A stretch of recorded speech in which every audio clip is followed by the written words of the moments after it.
continues in the glorious fashion. Yes, and hello, citizens of the internet, for we are live now. Hello, pe- bean people, I guess.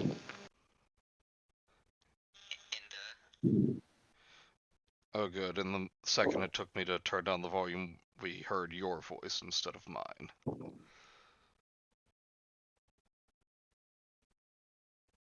This is a certified fatso moment right here. Oh? Why, I was mischievous right there. Hello, Cam? Shit, here we go again. Yeah. Yeah. On the bright side, we do have clear evidence that there are indeed dinosaur people in the book. Probably. Yes, they have been acknowledged now, but will they actually show up? Hello, Iguana. Any dinosaurs? Yeah, yeah. As we were just saying, they've been acknowledged, but they have yet to actually show up. So who knows? Maybe that'll happen this time.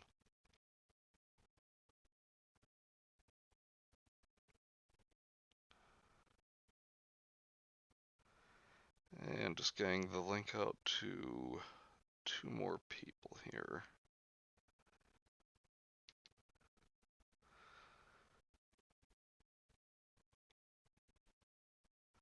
And because of the latest episode of Chucky, I've had the song "We Got the Beat" stuck in my head. How's it go? Like, we got the beat, we got the beat, we got the beat. We got the beats. Yeah.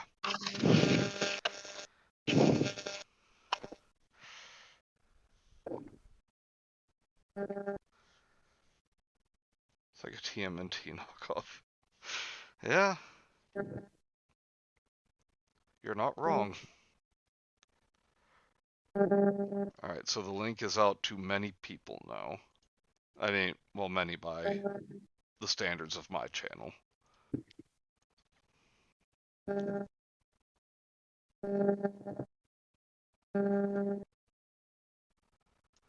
on chapter like 12. It's the yes, Iguana Boy. The Chucky series is very good. Power Rangers, but Power Rangers are the dinosaurs this time.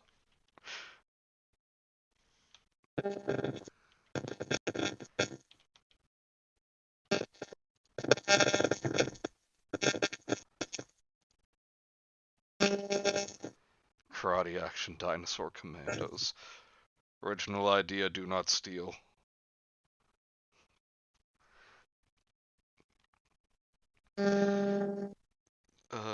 But I am still so happy with our little high fantasy avatars there.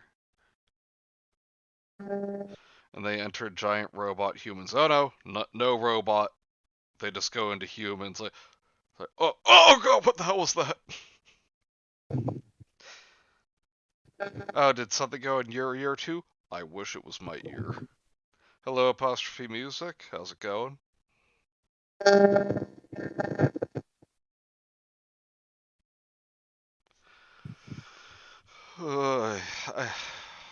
don't even know what to say. Just we're back to Von Kramer and his racism. I am very scared.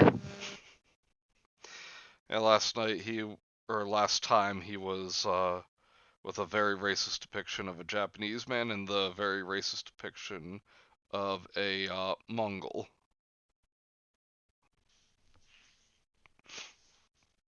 Very racist indeed. Can't even add like anything intelligent to that. It's just racist. Yep.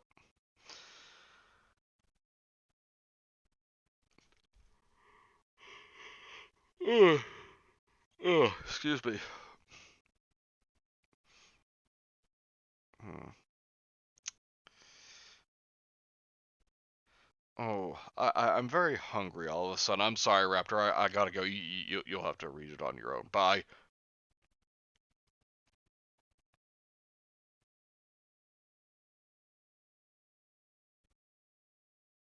Raptor? Yeah. Oh, there you are. Hello, Rudy.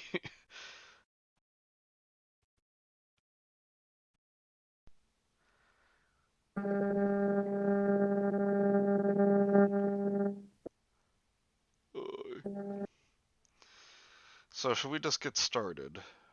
Yeah, I have nothing intelligent to add right now. I just feel dread. Alright, so we're on Cataclysm Event 7. It takes place the 12th of August. We parked both the Range Rovers at the top of the gully, halfway between the original turd. I forgot about that. The original turd discovery site and the entryway is one word, you jackass. To what we were now calling by our code name, the Glass Pack. That also sounds dumb. Yes. The spherical room filled 3/4 of the way up with solid glass. In actuality, solid fractured glass. If it's fractured, it's not solid, you retard! The millions of years had taken their toll. The room was not quite perfectly spherical anymore. Then why did you say it? The concrete had desiccated and the roof had been pushed down over the course of eons, apparently. The varied external pressures had fractured the glass into a billion shattered pieces. You just said it was solid, now you're saying it's a million pieces. Ranging from blocks the size of cars down to little pieces the size of hard candy. That can be... The wash gully was deep. I theorized that once the stratum, which contained the glass pack, had been deep under the earth. Millions of years of erosion had removed perhaps a few thousand feet from off the top, as the Himalaya mountains lifted and redeposited sediments back on top. Oh, I lost my place. Out there. Kind of uncovered and then covered back up the site in centimeter increments every several thousand years. Excuse me. Much like the other areas in the general vicinity. It was pure luck that a drainage channel had formed about the glass pack, exposing the subterranean room. The strata suggested that once upon a time the sphere had been buried deep under the ground. Thus, I also theorized that when the structure was built, it was an underground bunker. The only reasoning that made sense. You don't know what that word means. Solid fractured, million pieces, same thing. Thank you, Ko. But not a lot made sense. At all. I was optimistic, being the eternal optimist. I'm not even finishing my third paragraph after that sentence. You go ahead, Raptor. Yeah. I was optimistic. Being the eternal optimist, one had to be if one was a bone prospector. It's funny because bone. It sounds like penis. Yes, it does. I think I noted that already. We had the crew. We needed to do some serious excavation. The peanut gallery and our new recruits, Addison and Leonard. We needed both Range Rovers because of all the heavy digging equipment we had brought. I was fairly impressed with our underhanded plan. If Yana was my girl, I would have planned. Wait, hang on, what the fuck here? I would have planted kiss after kiss on her. Oh my god, you simp. This is the absolute simp. But who I really owed was Happy fucking simp. She had made the ultimate sacrifice. Wait. She made the ultimate sacrifice? Didn't Yanner get her head blown up? Yes, she did. Okay. Simp. A sacrifice I not only had to tolerate but accept for the rest of my life. I had no idea what nerve possessed her to do the deed, but the girl had guts. More guts than me. What Hello, about Kay. Scotty? Okay. I see he has no reservations for Scotty. Yeah. Oh yeah, because Scotty was black, so he doesn't care. Oh yes, I forgot about his racism in that regard. How are we even keeping track of this damn story? With much pain and suffering. All digs seem to have a common thread, and that common thread is a built-in schedule and a proportional radio. The schedule that constrained all dino digs was the fact that digging was seasonal, especially when digging conditions were right to go fossil hunting. When we dug in the Badlands of Montana, that was late spring to early fall, when the ground was soft enough to dig and the snow did not cover everything. Then it was a frenzy of activity to pull the fossils out of the ground. During the few months when the conditions allowed such dirty work, No, just such dirt work. such dirt work, Because this I guy is had a mongoloid. I had worked with Jack Horner's crew. Jack Horner, Little Jack Horner? like the actual paleontologist Jack Horner. Did he sit in a corner? I think he's trying to bring back dinosaurs via chickens. Interesting. I could be wrong. Oh, yep, it's the same guy. He worked with the guy who wanted to bring back dinosaurs. Oh, great. Also, this is absolutely like a Norman Bhutan style, like, rambling about nothing that will affect the story. He probably thinks he's world building like Tolkien, but he's not. Oh, if he ever compares himself to Tolkien, I will personally Minecraft him. I think Bhutan tried to give himself the Hop Lee. Yes. That's a fact I like to repeat a lot because it's just funny with its irony and hypocrisy. Indeed. Anyway, where was I? Mm. There we are. I had worked with Jack Horner's crew a few times and had eventually studied my own archaeological co-op and sought out my own dig sites in the states that stretch from Montana to Canada. Oh, Canada, gross. I'd been to South America too, and that sweat pit was one of the most frustrating dig sites in the world. Hot, wet, and everything broke down. I scream. And it was impossible to get new equipment when the tools broke. I want a lollipop. The local hired hand, who could best tolerate the conditions, had a habit of working well for a few weeks, and then tiring of the arduous work and drifted back to their own tribes or back into town to spend their earnings on booze, typically leaving the dig for the professors and the interns who had managed to air scrape up airfare to join us. Paleontology was not a rich and fat business like the girls I sleep with. God damn it. So this Jack Horner is trying to bring back dinosaurs. Yes, Does he also bitch. sit in a corner eating a Christmas pie? He might. I never met the guy, but it could be possible that's how he spends his Christmas. Does he like to stick his thumb into the pie and pull out a plum Why? and say what a good boy he is? What's stopping him from not doing that? That's a good question.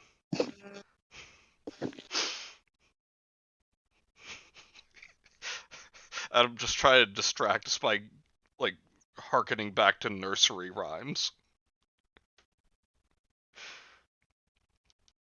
Jack Horner, more like Jack Hornytail. Ha! Got him, Rudy. Is it my turn? I think so.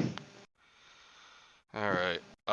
Typically, there were a few fanatics like me who had the credentials and education. Bullshit. Men and women who had given up on dreams of wealth and notoriety to seek out the path. You were just talking about how, well, not just, but previously you were talking about how you were gonna make it big from the discovery of like the fucking turd and the dinosaur hand. Wait. Uh, Turd. to seek out the past and attempt to scrape stuff out of the ground.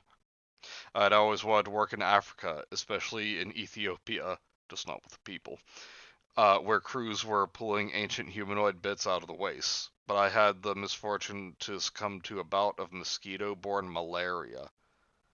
Oh, why did you have to recover? Hello, lovely cricket. Hi, Cricket. Hi. I'm simultaneously glad you're here and sorry that you're going to have to experience this. I was told that another bout of that scourge would probably end my life. I had almost died the first time. My fevers were so high. Wow, this is thrilling. I don't wish malaria on anyone. It affects last a lifetime, and I am permanently weakened because of it. Oh my god. But all in the name of science, right? You know nothing of science, you jackhole. Thankfully, I have the master's degrees to help me out, and thus I could usually attach myself to digs as a leadman. I was not famous, so in the off season I had to make a living. That meant teaching. No. No. You, you stay away. Oh my god. I did not have tenure at any one college. I was the primordial drifter. I flowed from college to college, wherever I could get my foot in the door. Or your dick in a spicy pizza. With this story, I'm not surprised. I taught paleontology and was happy in the aspect that I got to meet all sorts of new friends and acquaintances. You have no friends? Most of the sharp students glommed onto me? Glommed? What? Glommed? What is glommed? That's not a word. That is, I don't care what. Go ahead and look it up if you want, but whatever you find, I don't care. It's not a word. Thumb stuck or attached to. No, no, no, no, no, no, no. Ugh. Ugh. I was what you might call a hip old guy. Fuck off! You You are are not. not. You are not a hip. You're not a hip cat. You're not a ship's cat. I like to take my students out in the field, or join them at the local bars. You fucking groomer. Hello, Kenzie. I Glad you guess. could join us. And stay long by. Oh, well, thank you. I hope you're going to have a good evening then. And rave about the digs I'd gone on, and the bones we had pulled out of the ground. Since Spielberg made those Jurassic movies all those years, don't act like they wouldn't still be famous. They used that word in Josie and the Pussycats because I watched that movie recently. Okay, normally I watched it and jacked off to it because I'm a pervert. Raptor. I don't care anymore. My mind's in the gutter. Okay, normally I would try and shame you for that, but that's still better than Riverdale with their version of the Pussycats. So I really have no. Distracted. Tell me again. What? Tell me again because I need distraction. Tell you what again? I need distraction. So tell me about the Josie thing. Oh, the Josie and the Pussycats are in Riverdale, and But how did they ruin them? just for like the first several seasons, Josie is an insufferable cunt. Oh, that's it. Yeah, but then Like, in season 5, she comes back and is like, "Oh, I'm a normal person now. I'm likable." It's like, why did you wait 5 seasons to do this? Oh, Kenzie quoted you. I like that movie. I don't want to hear about Riverdale's version of fucking anything. Not too late. Sorry, not sorry. Are the kids still saying that? The young people? we am Justin Bieber. People hate me for some reason, even though I'm just bland. I'm the human definition of toast. All right, since Steven Spielberg made that one fantastic Jurassic Park movie all those years ago, seemed like dinosaurs are now part of the modern American lexicon. They were even before that movie, believe it or not. People have always enjoyed dinosaurs. But I would just in like the voice of Grandma. And Just bingo, saying. dino DNA.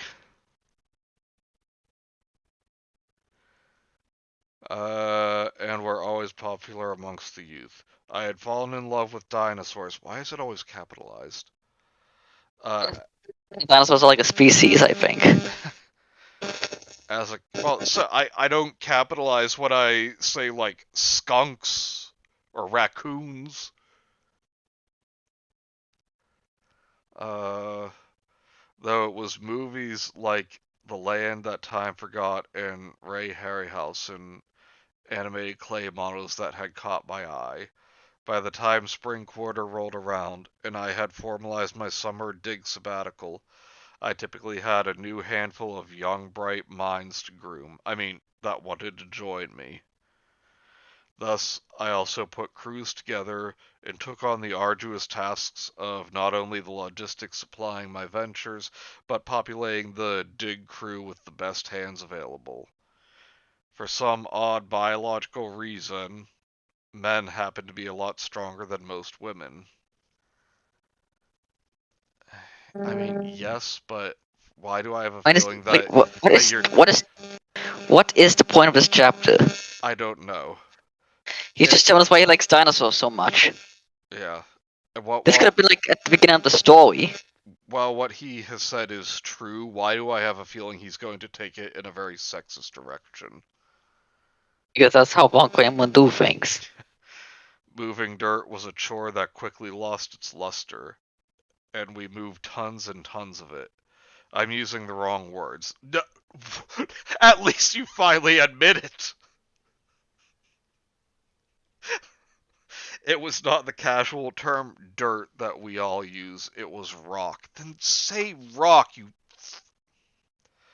hard, heavy rock. Rock that need picks. Rock that needs picks and hammers. And sometimes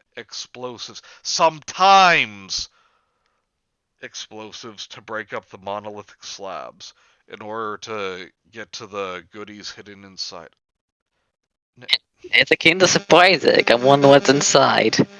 Oh, chocolate. Never mind. I never want this person to use the word goodies again. Alright, your turn. Where was I? Thus, again.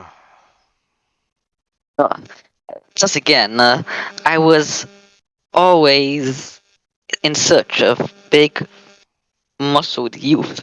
That the energy. Um, Oh no! That the energy to last. That had the energy to last a full dig season without failing. The attrition rate of my ventures usually ran from 50% by the end of the dig site, but it was not all grunt work.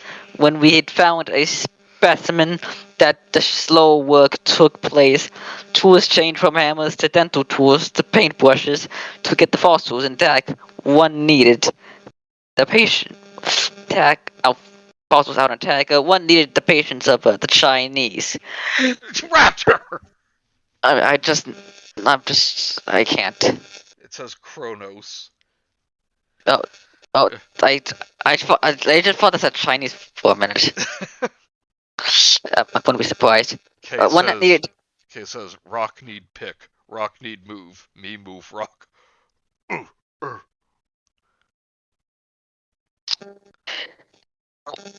I found that there was a person who was built with endless patience and concentration, and that person was a woman. Oh, Oh, yeah, see, so I knew he would get sexist about something. Rudy, no! A full dick season, if you will. A dick season at the dick site. God damn it. women were the best when it came to the final movement of settlement because you're sexist. And walk in case in the fossil find, they were careful and slow and did not mind the tedium. Plus, they were loyal and. Oh my god, it says loyal! I'm not reading the words of that.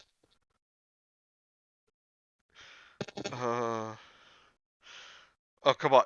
It just says most important, great company. Which is a lie, but at least he's not saying something about, like, a large posterior or comparing a woman to, like, a pizza again. Am I drunk? No, but this book makes me feel like I'm drunk.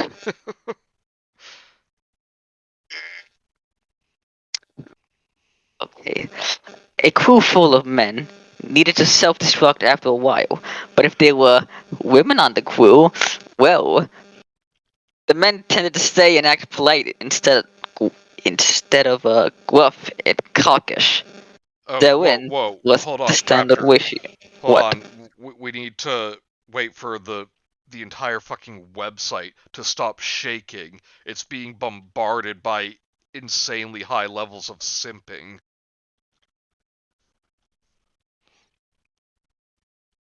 How long? How long will it last, and why should it last forever? What? How long should like the bombardment of this simping? I think we're good. Aw.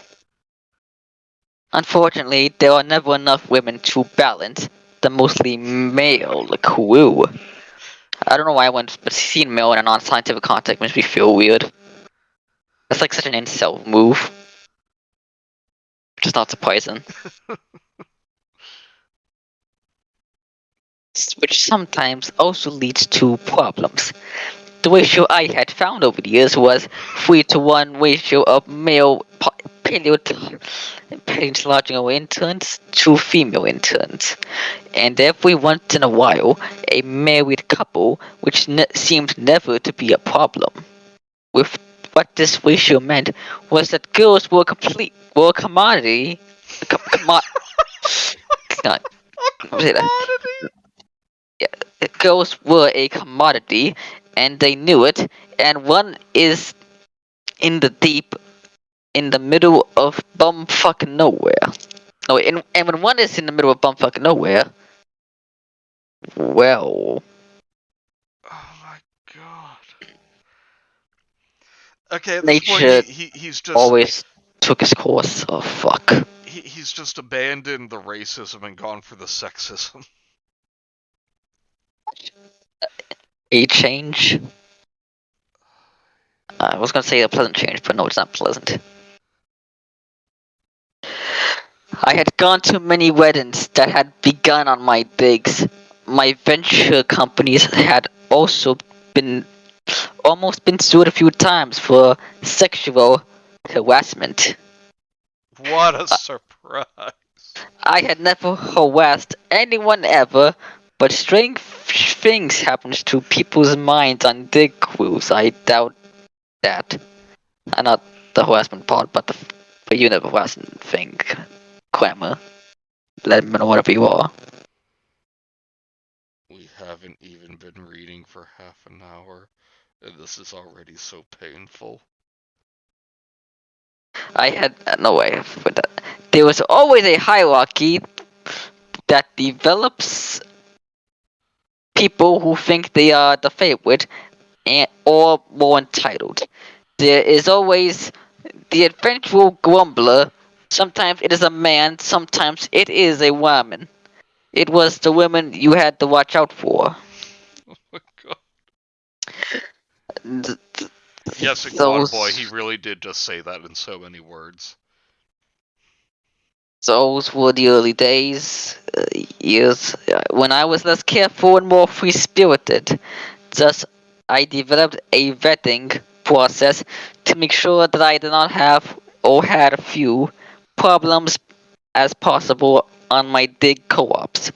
One had to remember that many of these possible on my dig co no I picked up with that before. Okay, hold on. One had to remember that many of these persons were essentially volunteers, and so many were given a Okay, script. okay, wait. Let's just skip ahead Thank you. I to had the oh yeah, I had put together the American team. So yeah, you finally start talking about the people, well, who are dead now, but were actually a part of this. Heading out for the bye Kenzie. Hope you have a good evening. I Thanks for can say stopping by. Yeah, instead of just going on with sexist bullshit, let's read about the characters that we're familiar with. I'm sad that we're familiar with them, but you know. I had to put this together for the American team. No, I had to put the American team together for this dig. The peanut gallery were my close associates, except for Yana, who was a local Chinese national. But she had all the characteristic I sought. He had all the characteristic, the one. Just one. I sought after a lucky strike. The peanut gallery were my very best compatriots, diggers who had been on many digs with me. They were my dear friends, and we had shared a lot. And by a lot, I just meant about everything. Oh my. But all in the name of science, right? Happy and I were not married, not even engaged, singles. We just clicked, and we also fucked. Oh my god, no. I knew we were not exclusive. Happy was a free spirit, and I respected that. Simple. She was a thought. On many of the digs I had been on, there were the odd free spirit. As I noted, the standard dig ratio usually 3 to 1 male to female, and some of the girls loved the attention and shared tents with a few of the guys. Oh god, because what happens on the dig site usually stays on the dig site. Oh my god, whatever I you thought, know. why did Oh I my think god. this would actually be relevant? Oh my god. If everything got along, frankly, it was none of my business. But Happy hadn't done. But what Happy had done was not only our business, but she had literally taken one for the team. There was one reason we had appropriated 2 rovers and had been given the okay to hunt for fossils all by our lonesome. That That permission had been purchased by Happy from Chan the man himself. The night before, when Happy's tent had been empty, I slept alone, feeling rather hot and jealous, as I knew what I was transpiring on the other side of the camp.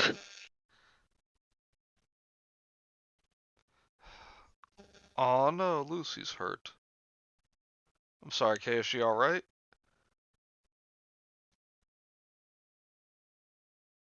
No. We should wait for Kay to say something else. Yes.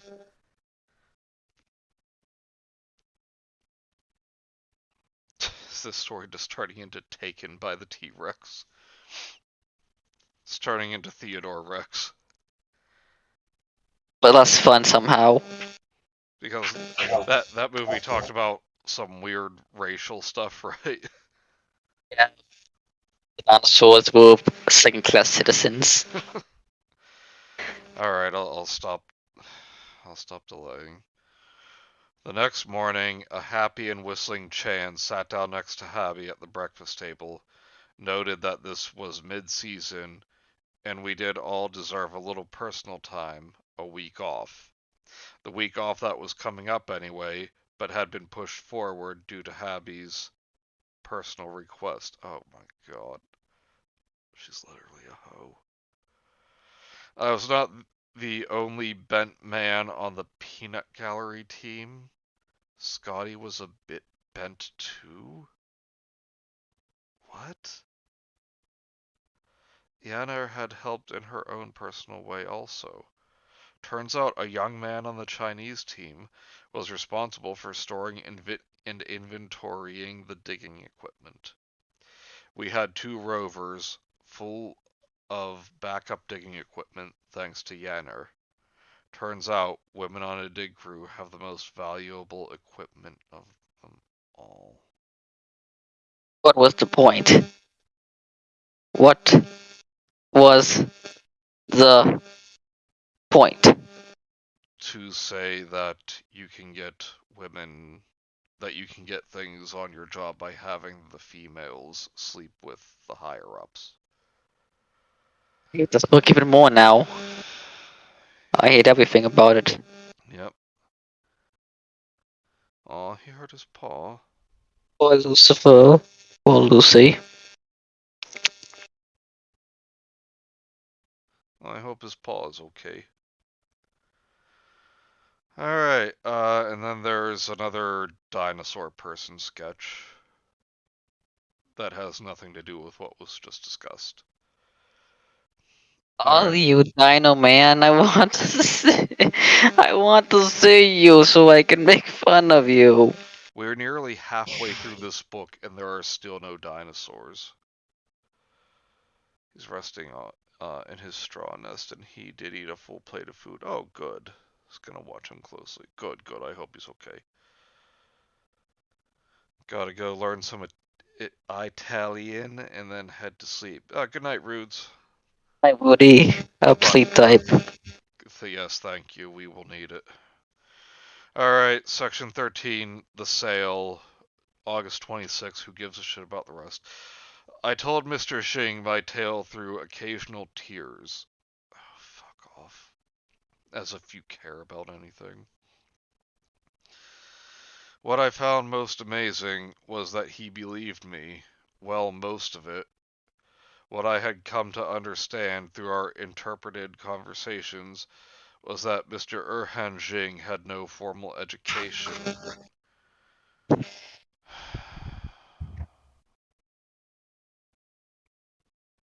Do I even need to say anything about that? No. Alright, that said, for a nomad without schooling, he had a sharp intellect. He was not leader of the clan for nothing.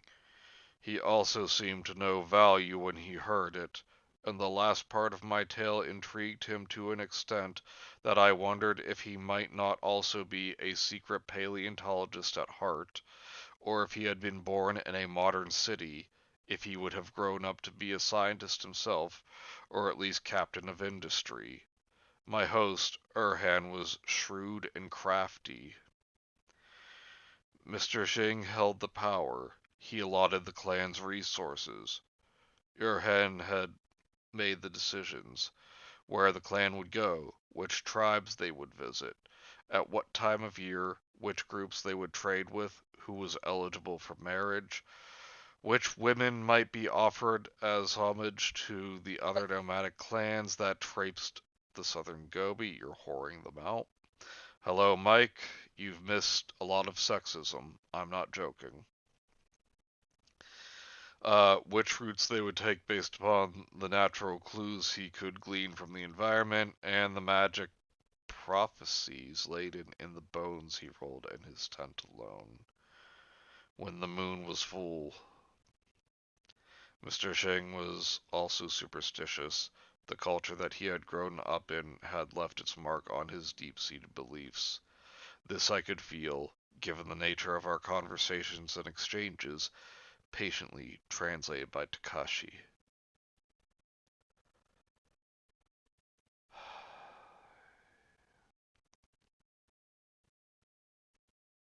Alright, have fun with your part. Wait, I'm to my room, I can't talk right now. What? Wait, I'm to my room, I can't talk right now. Alright. All this information was ascertained during our evening conversation. I suppose that I had been given great consideration, for I had his full attention. No others intruded except for one of his sons, who appeared on command and would circulate between us every hour or so with goat's milk and strips of cured beef to maintain our energy. I'm glad Suburban Sasquatch Cop has joined the stream, yes. I mean, it can be taken more seriously than anything else from this book. So, why not? Back. Welcome back. What one are we on? He just talked about goat milk and cured beef. To maintain our energy, I was still very weak, but understood the importance of this meeting and the exceptional honor I was being bestowed upon in His Majesty's personal tent. He was in actuality a beneficial overlord. Obviously, Mr. Jing had his clan's respect. He had vast wealth for a nomad. His line of camels stretched from the dune top to dune top to dune top and over the other side again. And his goats were a plentiful herd, with plenty of Man,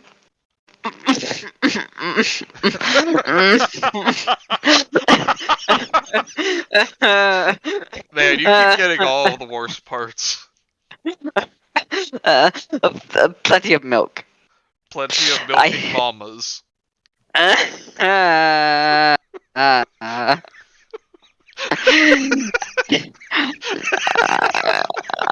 had seen the large goat herd following from atop the camel. While I had briefly while I was briefly conscious the other day, these bragging rights were related to me by Mr. Jing himself. They were not discourse to impress upon me. He was a man of stature and respect, and though I had not seen a woman yet, Mr. Jing related that he had 7 wives and 23 children. Apparently, the clan majority were immediate family. Oh my god. This was related to me by Mr. Endo in our pre- and post-translation briefs.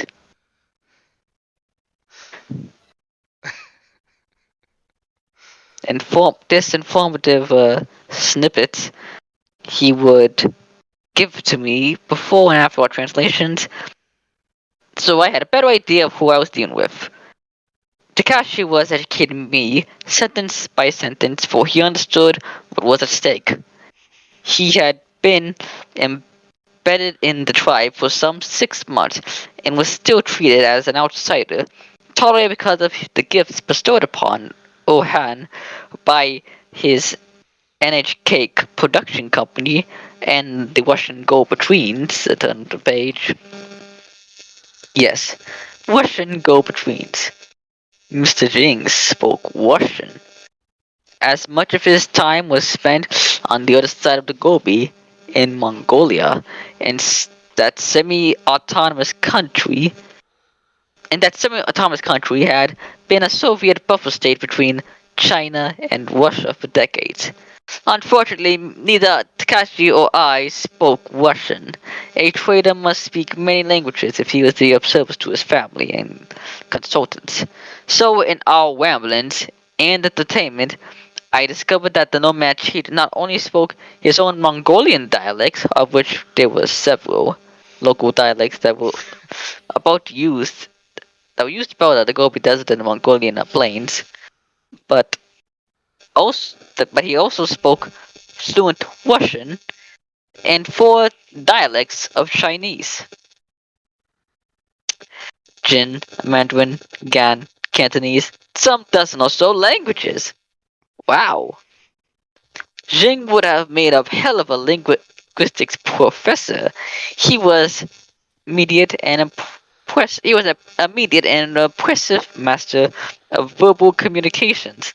Astoundingly, he could neither read nor write, so all those skills were inside his brain, and thus natural cerebral abilities. Made sense. No, it didn't. People who people who traded could either store knowledge in their heads, accessing the memory with amazing recall, or just write it down. A superior verbal memory was an advantage trait.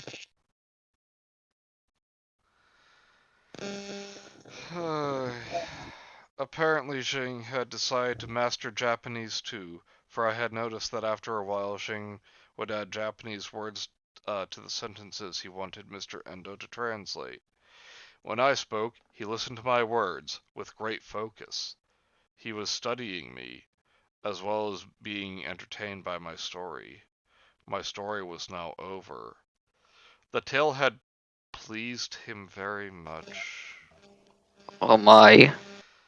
The best story he said he had ever heard. Fuck off. He said he believed every word because Jing could tell I was an honest man inside. Bullshit.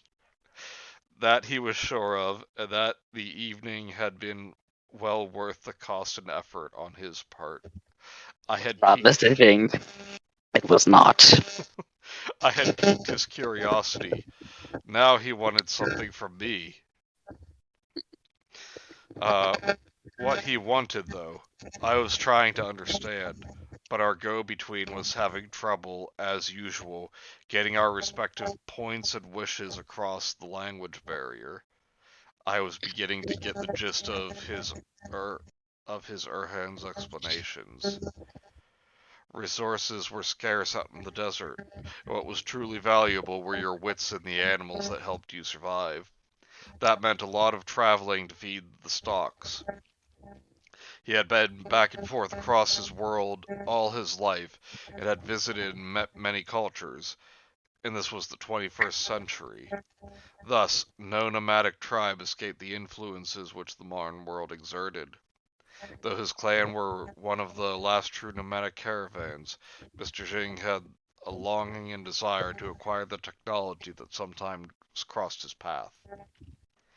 He loved Mr. Endo's American Ray-Ban sunglasses. Turns out that Mr. Endo had given the clan leader a pair in barter. As part of the tribute he gave the clan for the privilege of accompanying the caravan for the past half a year. Xing had put them on in a rare moment of vanity and looked at his reflection in one of the hanging long, flat, and broad swords that dangled from the tent posts. Obviously, they had been hung about the tent for several purposes. Those purposes are not important to the story. Get to the point, Mr. Kramer. They were not only mirrors, but set up so Xing, with a glance, could look into every possible corner of the tent and behind our back, possibly to see if we came with crossed fingers or secreted weapons, plus the heavy blade could take off your head easily factor. I hate this person so much. He had pointed at himself in the sword's reflection and then me, and had heartily laughed. There is nothing quite like a red-turbaned, black-skinned, robe-wearing man posing smart Ray-Bans that belong on a California beach. Hysterical, was it though? Xing had the candor to recognize the silly affair and the courage to laugh at himself in front of us. He was real. Oh my god. Uh, Russian Gobi. Hi.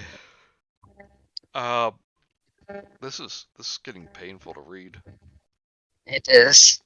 It is.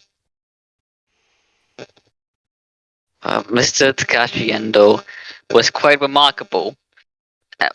No, it was quite a remarkable collection of integrity and grit also.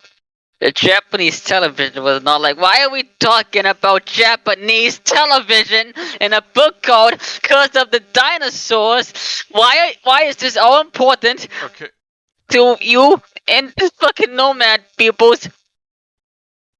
okay. Why? Just skip to the next paragraph. It seems like it's getting relevant. Okay. What I just told Mr. Jing, our Mongolian host, We know. was that the artifacts that I had discovered were not only high technology, but technology that the world had never seen. Technology that works like magic. Magic ongoing. Objects that defied gravity and devices that could shoot beams of fire and possibly little machines smaller than specks of dust that worked like magic, plus a communication technology that could tunnel through the air, water, earth instantaneously. Does he mean a Getting, radio? I think so. Getting these concepts across took a few rounds of goat milk and beef strips and pulling up. Wait, if they only have goats, wouldn't it just be goat meat instead of beef? I don't care. Yeah, me too. That was just a nitpick. And pulling up the carpet and drawing our fingers in the soft sand. Mr. Jing says he wants to see the magic work. That is not going to be easy. He also says that if you are not a thief and are true, no, hang on. He also says that you are not a thief and are No, truly an he is honorable not a leader. thief. Yes. He also says that he is not a thief and is truly an honorable leader. He would never take any man's property, but he says you owe him his life. You must be honorable and trade for resources.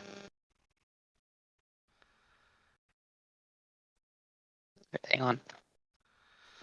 I was in no position to offend or disagree, but perhaps I could salvage the situation and avoid his polite extortion with the proper respect and explanation.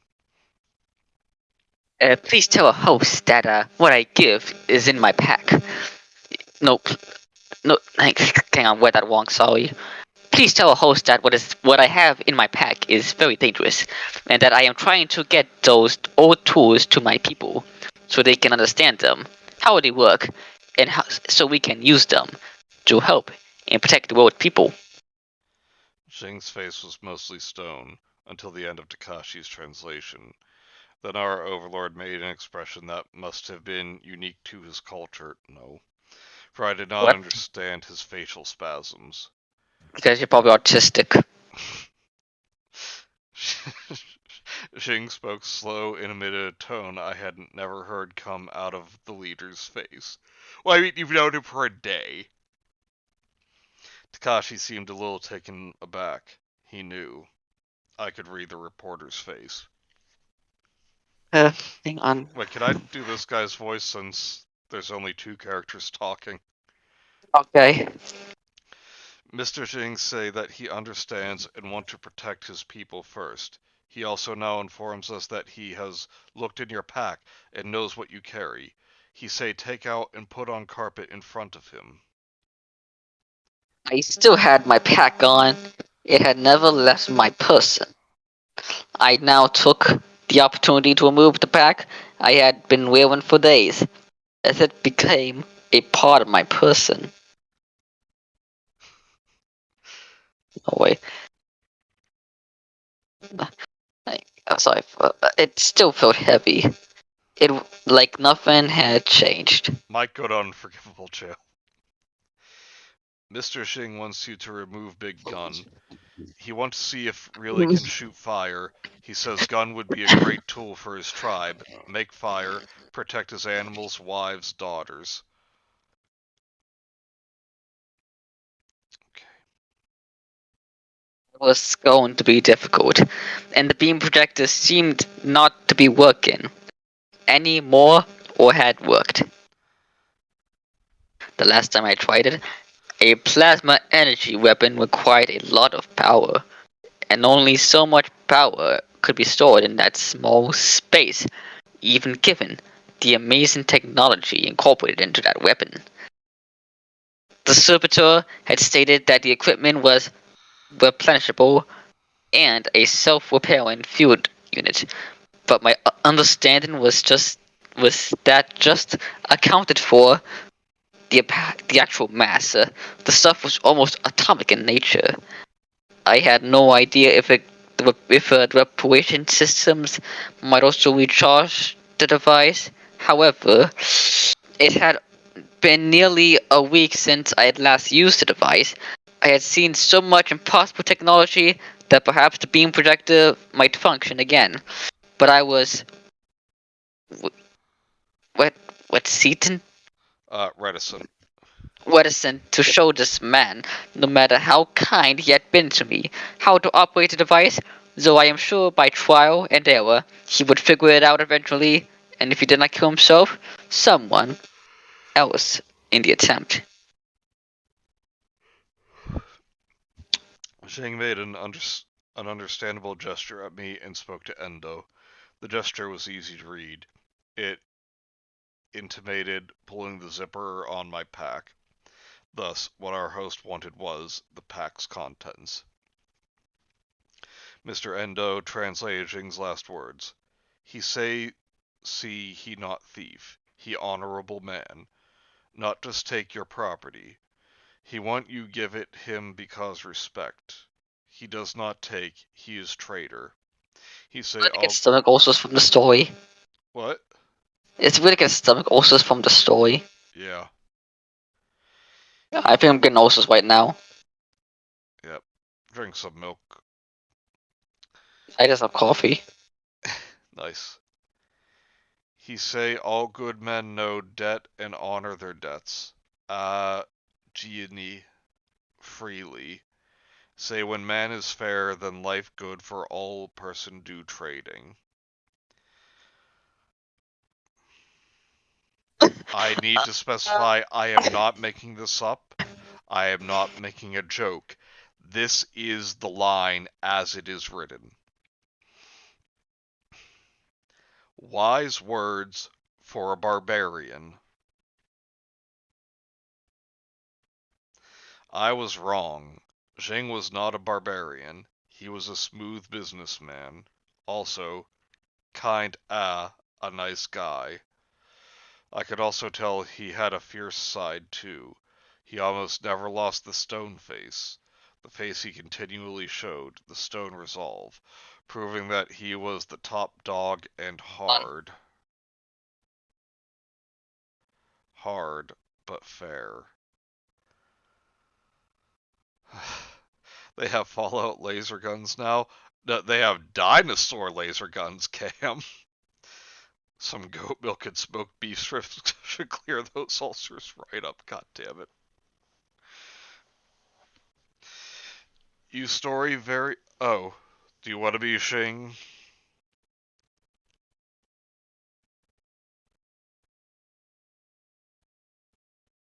Raptor?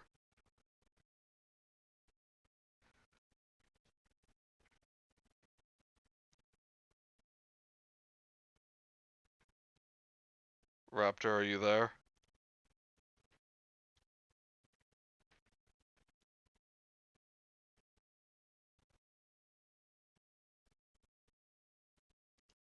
Raptor?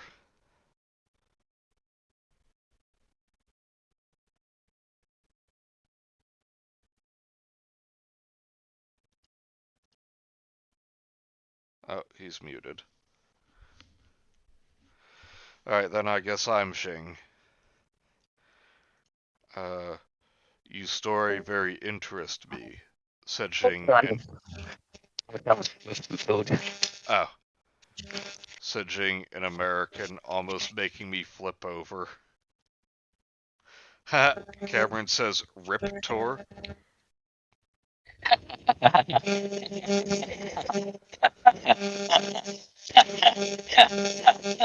Where I'm where had afraid. he where had he learned that? I suppose he could speak a bit of American too. It's English, you jackass. Or he had figured out what we had said prior and was parroting the sounds. Oh my god. Impressive either way. So, he had perhaps been eavesdropping the whole time. It's not eavesdropping when he's right in the room. Before showing his hand, Takashi seemed just as surprised. I guess Shing could keep a secret too, if it were to his advantage. The yawning Mr. Jing, it was well past midnight by this point, rose off his stumpy rump and walked to the door of his tent. An, an actual miniature door, elaborately carved and painted bright blood red. I wondered what possessed the man to carry about a bulky wooden door when everything else apart from the tent poles was fabric. A piece of home? Mr. Shing called out a quick group of syllables. Shortly thereafter, in walked the helpful young man that I had fouled upon my awakening on Camelback. He swung a brass and wooden hookah on one hand and squeezed a leather wrap in the other. The adolescent walked over to me and set up the device on the floor of the tent, filling the reservoir from the water flask at my side. The boy then unveiled a black lump from the layered pouch, and with a short knife shaved sections off the sticky tar-like ball into the hookah's cup.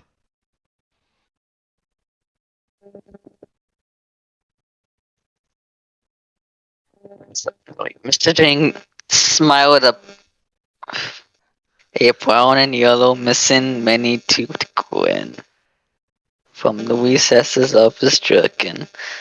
He pulled out what could only have been a classic Zippo lighter, an old battered World War II era antique, which he tossed into my lap. Mr. Jing smiled briefly and shot a few words at the cashier. Mr. Jing like you story, he wants more, Fukai Joho, uh, deep information now. He say you share, ahem, opium smoke, help you pain, make talk easy. What, was it, was it established that he's in pain? His trusty Zippo. Hookah lighted up Fab 420. Where are the fucking dinosaurs? Welcome back, Kay. I'm glad your internet's back. Although you might not be after this is over.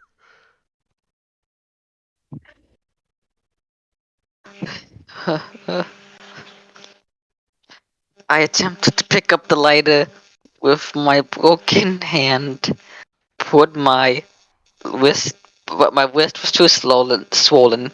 I knew I couldn't have rotated the flint wheel, so I tossed it back to Mr. Jing, shaking my head from side to side, and showed my blistered green and purple wristed fingers. The leader, sensing my distress, knelt back beside me and gently held up my broken hand to his chin. He sniffed it with his wide, flattened nose. He considered my eyes and shook his head back and forth. He clicked his teeth in sympathy. Mr. Jing sat on my lap and placed the colorful, woven, smoking tube into my mouth. Wait. Okay, Raptor, I don't know if you cut out for a sec, but it sounded like the sentence is he sat on my left, not sat on my lap. I went at his lap. Wait, did he lose a hand? I just thought one was broken. I think one was What, lost or broken? broken. Okay. Hey, Bagel. Hi, Bagel. You actually didn't miss a lot of racism, you missed a lot of sexism. Yes, sniff sniff, your hand smells broken. Oh, thank you, I couldn't confirm that without you smelling it. Takashi sat next to me on my right, and Mr. Xing took on the role of opium pimp.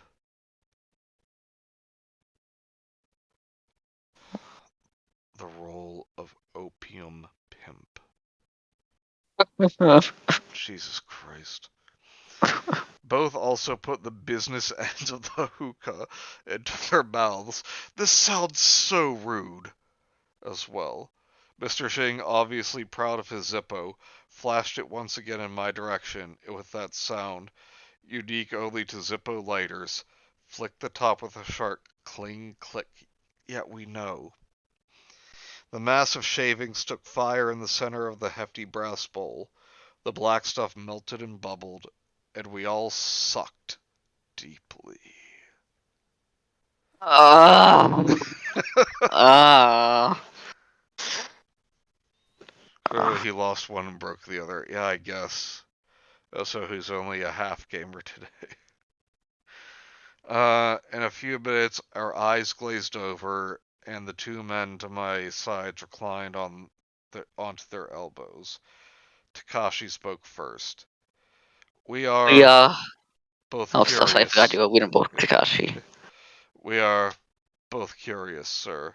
How come you artifacts so very trouble? They are tools, weapons, communication devices made by the dinosaurs. Hoey. Takashi's mouth went round as an Oreo cookie. What the fuck comparison is that? Uh, What is this? Okay. Yeah, Cameron says he has to be doing this on purpose. Opium Pimp, the new 42nd Street Grindhouse movie coming out in 1977. I come back in here, we all suck deeply. I have no words. Uh, his eyes open so wide. Oh my god!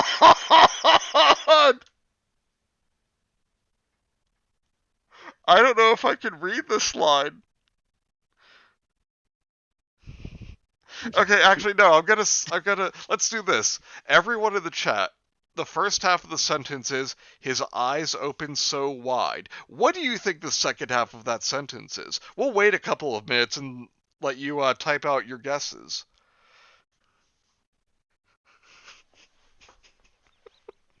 I think if I go and visit Riverdale right now, I could like find that code and convince them to rip my heart out. Probably, but me first. I No, suffered more. Mike, I will read it, but you have to say what you think the second half is first. I want to see if y'all can guess this.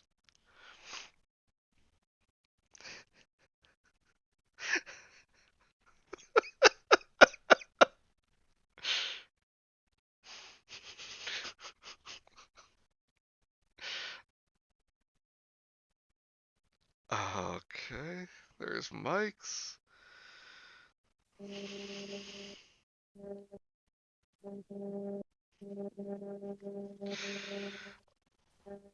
Hold on, Kay, you need to make a guess first. That's the rules of this game we're playing. Yeah. Oh my god.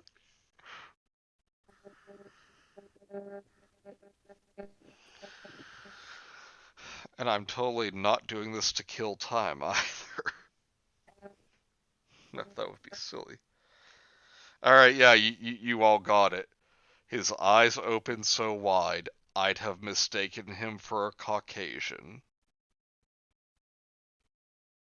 Uh, Oh my god. Mr. Shing noted Takashi's response and away in the translation. When Takashi finished his cross-language description of my statements, Mr. Shing laughed. Not Oh, just ho, ho, laughed, ho, ho, ho. but belly rolled.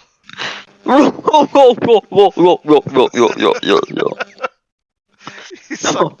He sucked the tube some more, then sat up and slapped my back softly. Mr. Jing say you funny man. Tell good story, but he wants truth. No more story. K, do it. We got it right. Yay! Shig was a skeptic also. Though he'd said he believed me, he must have thought I'd dressed up the tale. I'd left out a lot of the bunker part of the story. That is the truth, Takashi. That's what I meant to tell the world. I not see how real. I not see how real. And von Kramer does not see. But tis. Dinosaurs just lizard. Oh, I resent that statement. yeah, I'm sorry, Raptor. Got personal. Very personal. Humans are just apes. Takashi paused and let go of his tube. He looked me directly in the eye and searched my soul. Funny smoke may be crazy, you head?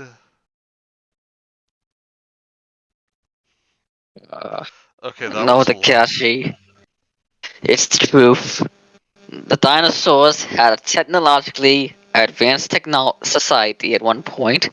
We dug it out. My friends and I found the tomb and the leftover from their society, almost perfectly preserved. Truthfully, better than perfectly preserved. What do you mean better? It can't get better.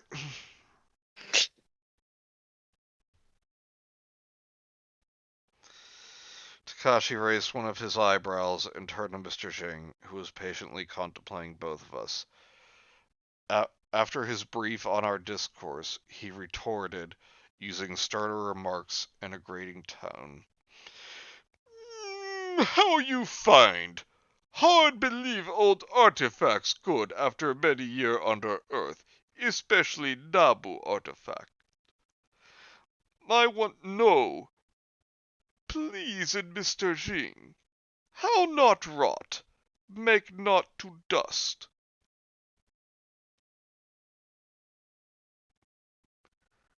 How was I going to explain what we found? It would take a physicist with a master's degree in engineering to understand what was at work in the KT bunker. I simplified.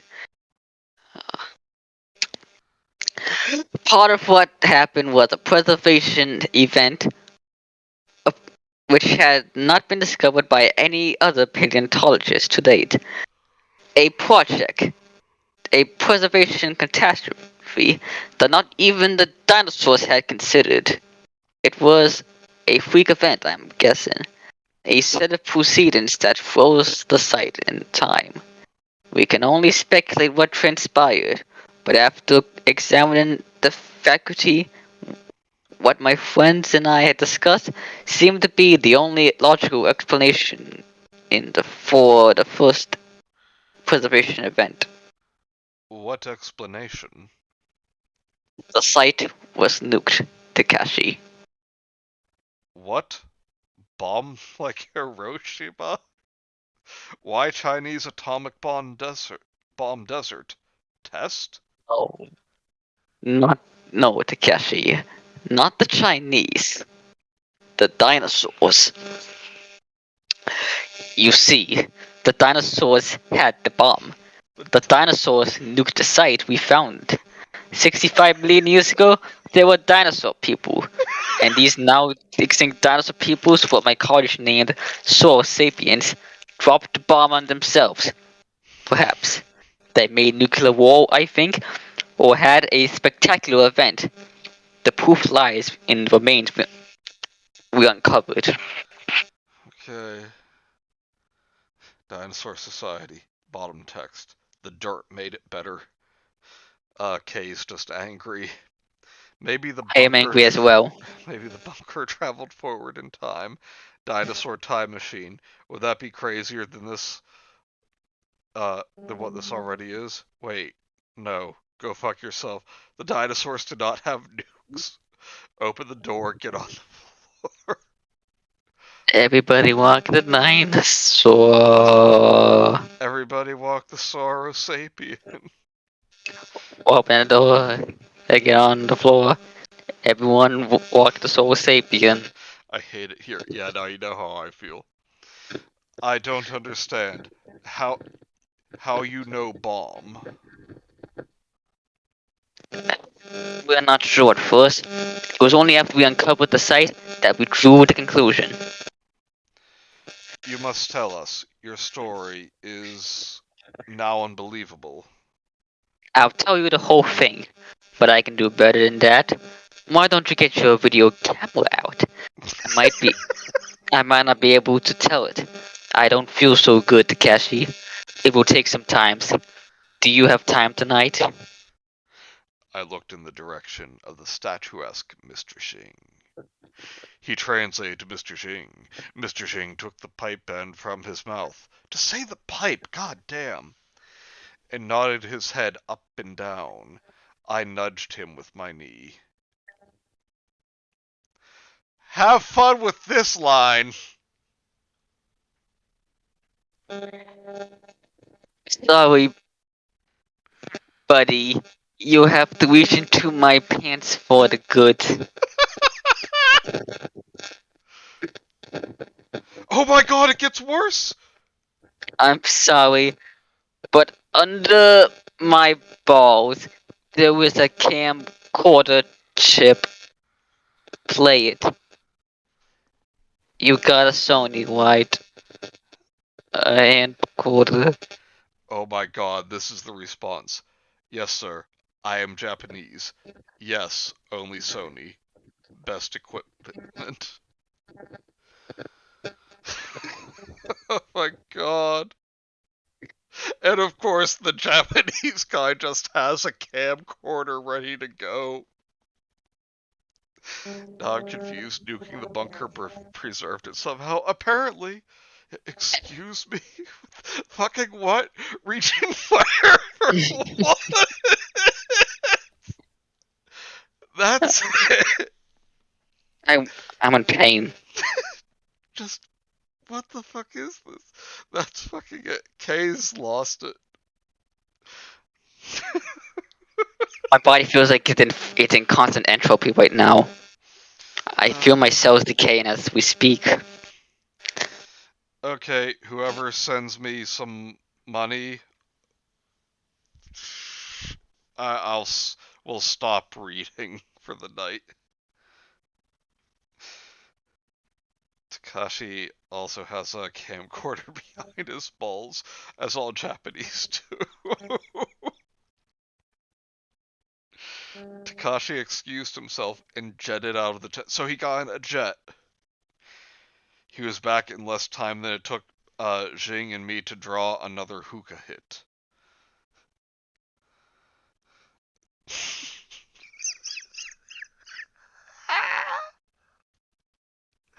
You're so lucky tonight, Raptor. I'm gonna have to dig it for a friend. It's between my ass and balls. Sorry. I was glad I was a little buzzed. This would be embarrassing under any other circumstance. Oh no! Oh no, it still is. With a little reservation, Takashi put his hand down my pants. His cold fingers found the foreign object, secreted under my privates. He excused himself many, many times and withdrew as quickly as possible after he had detached the little plastic chip case. He got in a jet and flew to an aircraft carrier, because that's Japanese, right? Yes, Cam, yes it is. Just three dudes in the desert smoking opium, pulling computer chips out of their taints. Nothing weird about that. Yeah, it's what we do every Thursday night. Right, guys? Right, Raptor? You, me, and Mike.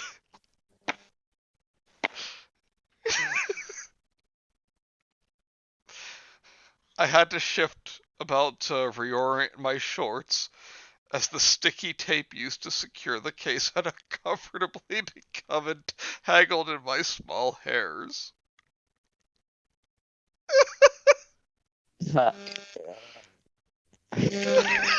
Takashi popped the chip into his backup hand corner and opened the screen so that we all could see.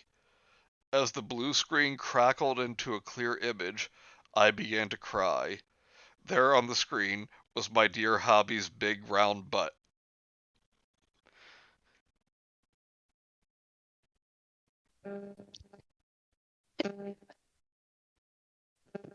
That's your line. Yeah, of course. That that was my love. The Chinese Communist Squad have done God knows what with her. Bastards. I puffed the blue-white, sweet-smelling smoke and faded into the past again. Oh no. Kay says, no, don't put your hand in there. Why can't he jingle his own jangle? Where are his hands? Apparently one got cut off and the other is horribly mangled. Get it yourself, don't make someone else feel you up, you clarty bastard. Takeshi snuffed the chip and then put it in the camcorder. Why? Oh, just kill me. Same. Same.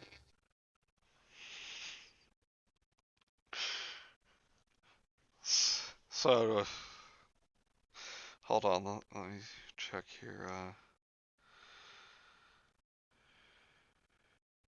No, no.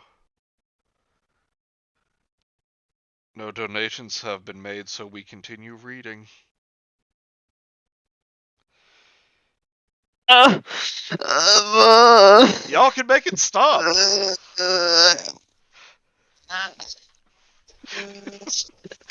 Section 14, Pandora's Sphere. Is that also what he calls Hobby's ass? I get it because horny. Really funny. Okay, it's going back 2 weeks now. The urge to today drink grows ever stronger. My old shop buddy, Arthur Allen, also known as Mystery Pete?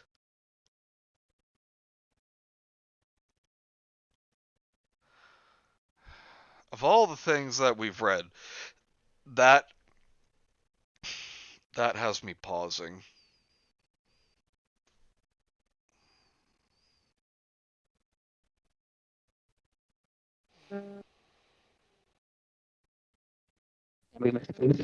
How much can I pay you to go watch Rem Lazar instead of this?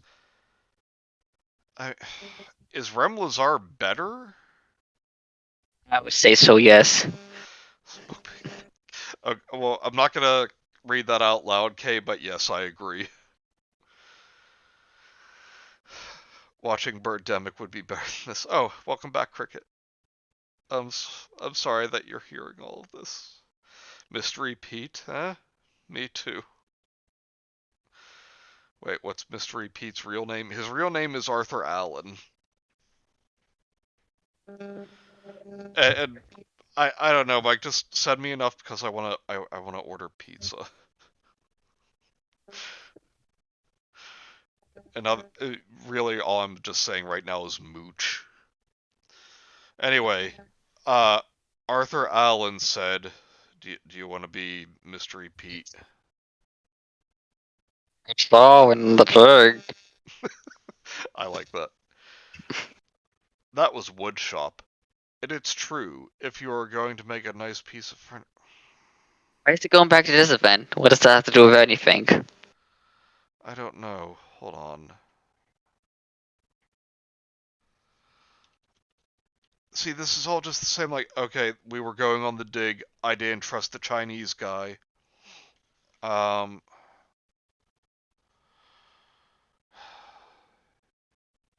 all right, I just start the book right now. I don't care if it's immature. I'm in pain. Yeah. Do you want to call it for the night? Yes. Okay. All right. Well, everyone's stay tuned. We're gonna end this here, but I'm going to. I hate you, Mike. I hate you. I'm going to immediately switch over to World of Warcraft so we can have some fun with Lon the gnome. On. I mean that sincerely. Yep. He will save us from our brains melting. Um, I sincerely thank you all for tuning in, even though this is causing you all brain damage, as it is Raptor and I. Um, okay, how about this? What I'm going to do with Lawn, like this isn't going to be a. Oh, Mike, you didn't have to send me that much, but thank you. Um, a regular stream for World of Warcraft. I'm doing a shorter one just to do the Thanksgiving event. So we can I'll do that, and then Raptor, would you be up for watching Remlazar? Oh yes. Cool. I would very much like that. And anyone else in the chat, you can join us in watching the making of Remlazar. Or is it the creation? That's all. Alrighty. So, oh yeah, and then, uh, I believe Kay and I are planning to stream, The Haunting of Hill House tomorrow to make up for not being around on Tuesday. So we'll see you guys next time. Same bean time, same bean channel. Right. Good people.